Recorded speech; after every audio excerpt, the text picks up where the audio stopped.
Hi friends, welcome to our channel. ఈరోజైతే instant రస్నాన్ని అయితే ఇంట్లో చేసుకుంటున్నాం. చాలామందికి చుట్టాలు వస్తే ఏం చేయాలో అర్థం కాదు.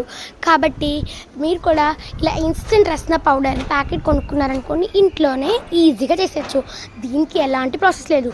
దీనికి కావాల్సిన ఇంగ్రీడియంట్స్ ఒక glass and 200 ml of water, cool water తీసేసుకోండి. అండ్ ఇన్స్టెంట్ పౌడర్ నేను ఆరెంజ్ ఫ్లేవర్ అయితే తీసేసుకున్నాను అనమాట. సో ఇప్పుడైతే మనం ఒక గ్లాస్ తీసేసుకోండి. దాదాపుగా దాంట్లో 200 ml ఆఫ్ వాటర్ పడేటట్టు చూసుకోండి. అండ్ ఇప్పుడైతే దాంట్లో ఒక 2 స్పూన్స్ ఆఫ్ రస్నా పౌడర్ అయితే వేసుకుంటున్నాం.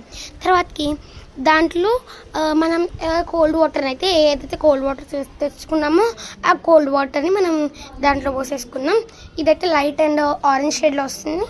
దాన్ని మిక్స్ చేసేసుకొని ఒకవేళ మీకు టేస్ట్ సరిపడినట్లయితే షుగర్ యాడ్ చేసేసుకోండి, లేకపోతే మీరు రస్నా పౌడర్ని యాడ్ చేసుకోండి. తాగుదాం.